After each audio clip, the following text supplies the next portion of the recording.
क्या आपने कभी सोचा है कि जब बुराई और अच्छाई के बीच संघर्ष होता है तो क्या होता है?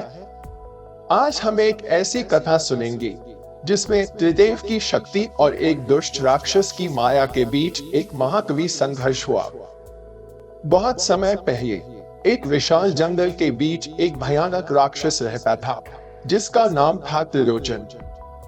त्रिलोचन अपनी अद्वितीय शक्तियों और मायावी क्षमताओं के लिए जाना जाता था।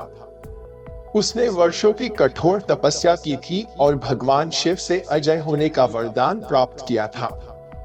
इस वरदान के कारण त्रिलोचन अपनी शक्ति में अत्यंत अहंकारी और दुष्ट हो गया। त्रिलोचन ने अपनी शक्तियों का दुरुपयोग शुरू कर दिया और देवताओं को आतंकित करने लगा। उसने धरती, पाताल और स्वर्गलोक पर कब्जा करने का मन बना लिया। उसकी योजना इतनी भयावह थी कि देवताओं की शांति और सुरक्षा को खतरा हो गया। देवराज इंद्र और ब्रह्मदेव इस स्थिति को लेकर चिंतित थे। ब्रह्मदेव ने कहा, इस दुष्ट त्रिलोचन की शक्ति दिन ब दिन बढ़ती जा रही है। अगर हमने इसे रोकने के लिए कुछ नहीं किया तो इसका आतंक हम सभी को समाप्त कर देगा। इसी समय त्रिलोचन, जो अपने अहंकार में चूर था, ब्रह्मदेव के पास जाता है। उसने एक भव्य दिव्य यज्ञ का आयोजन किया था और उसमें ब्रह्मदेव, विष्णु जी और महादेव को यज्ञ में आमंत्रित करने का निर्णय लिया। त्रिलोचन ने कहा, हे ब्रह्मदेव, मैंने एक दिव्य यज्ञ आयोजित किया है जिसमें आप तीनों को आमंत्रित करता हूं। कृपया आकर इसे सफल बनाएं। त्रिलोचन की बातों में एक छिपी चाल थी, लेकिन ब्रह्मदेव और त्रिदेव उसकी यथार्थता को भांपने में असमर्थ थे। त्रिलोचन ने इस यज्ञ को इतना भव्य और आकर्षक बनाया कि त्रिदेव उसकी बातों में आ गए और यज्ञ में शामिल होने का निर्णय लिया। जब त्रिदेव यज्ञ स्थल पर पहुंचे तो उन्होंने देखा कि त्रिलोचन ने यज्ञ की तैयारियां बहुत अच्छे तरीके से की हैं। सब कुछ भव्य और दिव्य था। त्रिलोचन ने अपने स्वागत में गहरी विनम्रता दिखाई, जिससे त्रिदेवों को उसके इरादों पर संदेह नहीं हुआ।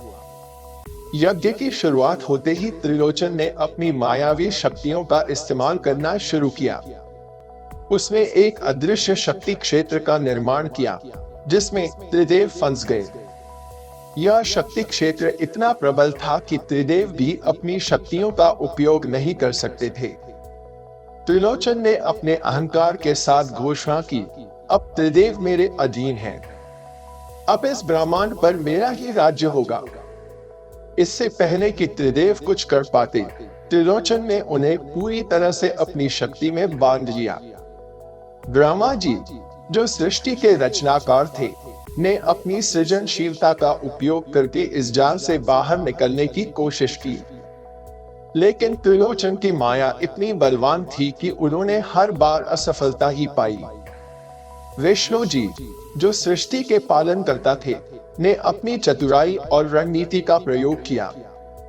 उन्होंने सोचा कि शायद कुछ नया तरीका निकाला जा सकता है, लेकिन त्रिलोचन की शक्तियों के सामने वह भी असफल हो गए।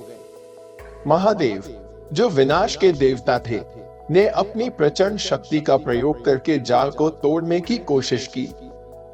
उन्होंने अपनी संपूर्ण शक्ति का उपयोग किया, लेकिन त्रिलोचन की माया इतनी प्रभावशाली थी कि शिवजी की शक्ति भी उसमें बंधी रह गई। त्रिलोचन ने देखा कि त्रिदेव अपनी पूरी शक्ति लगा रहे हैं, लेकिन किसी भी प्रयास में सफल नहीं हो पा रहे। उसने खुशी से हंसते हुए कहा, तुम्हारी सारी शक्ति और महिमा अब मेरे अधीन है। अब मैं इस ब्रह्मांड का स्वामी हूं। इस पर त्रिदेवों ने आपस में विचार किया। ब्रह्मा जी ने कहा, हमारी शक्ति एक में मिलकर ही इस जाल से बाहर निकल सकती है। हमें एकता की ताकत को अपनाना होगा। विष्णु जी ने कहा, सच्चाई और धर्म की विजय हमेशा होती है। हमें अपनी शक्तियों को मिलाकर इस मायावी जाल को तोड़ना होगा।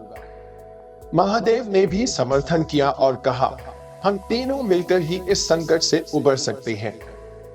त्रिदेवों ने अपनी शक्तियों को एकजुट किया और एक विशाल ऊर्जा का निर्माण किया।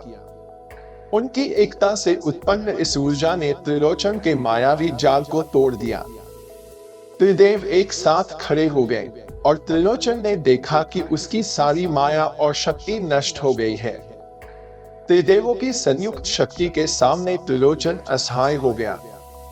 उसने कहा, यह कैसे संभव है? तुम लोग मेरे जाल से कैसे बाहर आए?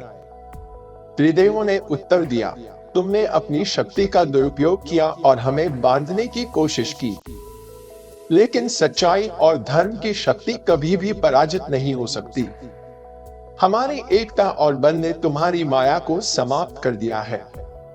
त्रिलोचन ने त्रिदेवों के सामने घुटने टेक दिए और कहा, मुझे क्षमा कर दीजिए। मैंने अहंकार में आकर अपनी शक्तियों का दुरुपयोग किया है। मुझे सच्चे मन से प्रायश्चित करने का अवसर दीजिए। त्रिदेवों ने उसकी क्षमा याचना स्वीकार की और कहा, अगर तुम अपने हृदय से सच्चा प्रायश्चित करोगे और धर्म के मार्ग पर चलोगे, तो हम तुम्हें क्षमा कर सकते हैं। त्रिलोचन ने अपने हृदय से सच्चे प्रायश्चित किया और त्रिदेवों के चरणों में गिरकर उनसे क्षमा मांगी। त्रिदेवों ने उसकी क्षमा याचना स्वीकार की और उसे धर्म और सत्य के मार्ग पर चलने का निर्देश दिया। त्रिदेवों की विजय के बाद संसार में शांति और व्यवस्था फिर से स्थापित हो गई। त्रिलोचन ने अपनी शक्तियों का सही उपयोग करना शुरू किया और धर्म के मार्ग पर चलकर संसार की सेवा की।